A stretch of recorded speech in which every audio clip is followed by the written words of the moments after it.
بسم اللہ الرحمن الرحیم۔ السلام علیکم۔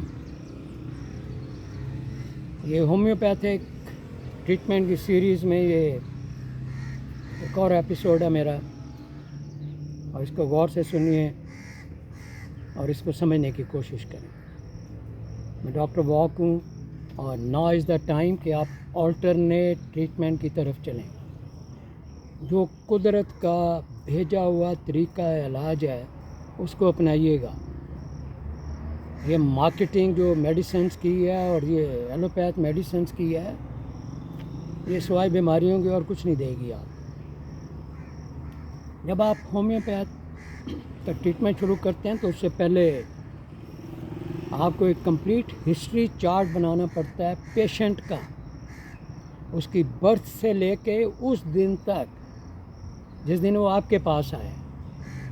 اور اگر کئی دفعہ پیشنٹ نہیں بتا سکتا تو آپ ایک ہومیوپیتھ ایکسپرٹ کو اتنا پتہ ہونا چاہیے کہ اس نے سوال کون سے پوچھنے۔ نا رائٹ فرام دا برتھ، جب بچہ پیدا ہوتا ہے تو آپ نے دیکھنا ہے کہ اس کی برتھ ٹائم کی ہسٹری کیا ہے۔ انفیکشن ہے، انفیکشس ہیپیٹائٹس ہے، یا کوئی اور بیماری ہے، جینیٹک ہے، ادروائز وہ شروع میں پتہ نہیں چلتا لیکن کچھ عرصے بعد وہ پتہ چل جائے۔ تو اس وقت سے اس کی ماں سے پوچھیں یا اس بچے سے جو بڑا ہو گیا ہو، اور اگر اس کو علم ہے اس سے پوچھیے کہ کیا آپ کو کوئی پرابلم تھی اس وقت، سیزیرین ہے، نارمل ہے۔ اس کے علاوہ جینیٹک ہے، بلڈ میں چلا آ رہا ہے، خاندان میں چلا آ رہا ہے۔ میں اس کی مثالیں اب دیا کروں گا کہ کیسے ہے، کون سی بیماریاں جینیٹک اور کس طریقے سے چلتی ہیں۔ ابھی جیسے تھیلیسیمیا جو ہے، جس میں بلڈ ٹرانسفیوژن ایوری منتھ ہوتا ہے یا کچھ 20 دنوں کے بعد ہوتا ہے، یہ بیماری اس زمانے سے چلی آ رہی ہے جب منگولز ادھر آتے تھے اور حملے کرتے تھے تو وہ زندہ جانوروں کا گوشت کھاتے تھے اور ان کا خون پیتے تھے۔ یہ اس وقت سے بیماری چلی آ رہی ہے، اور پھر اس کے بعد لوگ یہاں سے ایک دوسری جگہ پہ جانا، مائیگریٹ کرنا شروع ہو گئے، انٹریکشن، میریجز، اتنی ساری چیزیں۔ تو یہ اس وقت سے بیماری ہے، پہلے شاید علم نہیں ہوتا تھا اور ابھی لوگوں کو اس کے بارے میں علم ہے۔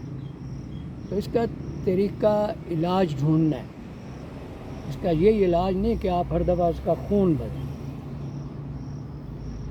اسی طریقے سے ہنٹنگٹن کریا ایک بیماری ہے جو کہ افریقہ سے چلی تھی، ساؤتھ افریقہ سے، اور یہ ڈاکٹر ہنٹنگٹن ایک امریکن ڈاکٹر تھا، اس نے اس کو آئیڈینٹیفائی کیا، جس کے اندر یہ نیورو پرابلم ہے۔ آپ کا شارٹ سرکٹ ہوتا ہے یا آپ کے برین سیل سٹارٹ ڈائنگ۔ اور ہنٹنگٹن کریا جو بیماری ہے، اس کے جو پیشنٹ ہے اس کی لائف 40 ایئر سے زیادہ نہیں ہوتی۔ اس لیے ان چیزوں کو سمجھنا ضروری ہے، اور اس کا حل ہے کہ آپ نیورو پیشنٹ کو کس طریقے سے ٹریٹ کرتے ہیں۔ اسی طریقے سے الرجی ہے، ایگزیما ہے، انفیکشن ہے۔ اس کی ہسٹری میں پھر اس کی والدہ کو کیا بیماریاں تھیں، اس کے پیرنٹس کو کیا، فادر کو کیا پرابلم تھی، یہ ساری ہسٹری آپ نے اس پیشنٹ سے پوچھنی ہے۔ یہ اتنا سمپل نہیں ہے کہ وہ مریض آیا اور آپ نے اس کو وہ پڑیا ہے پکڑا دی یا بوٹل دے دی سفید گولیاں والی اور اس کو چلتا کیا، 15 دن بعد پھر آ گئی۔ ایک اچھا ہومیوپیتھ جو ہے وہ جب تک اس ڈیپتھ تک نہیں پہنچتا اس کو ٹریٹمنٹ نہیں کرنا چاہیے۔ یہ ڈیپ سیک آپ سمجھ دیں گے، سارا نالج اس کے پاس ہے۔ جب میں ان سے سوال پوچھتا ہوں تو وہ جواب دیتا ہے کہ کنسلٹ سم ایکسپرٹ ہومیوپیتھ۔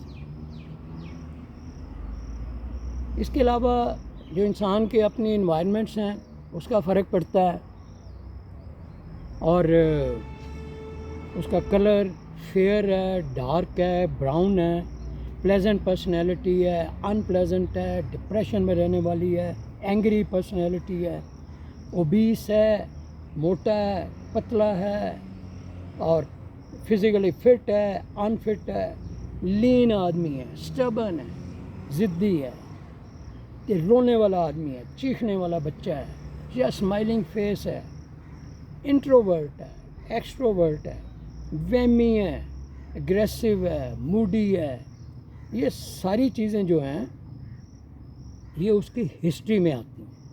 اور پھر ہر جو ہسٹری ہے اس میں ہر جو پرسنالٹی کا ایسپیکٹ ہے یا دوسرے ہیں اس کے لیے علیحدہ میڈیسن ہے.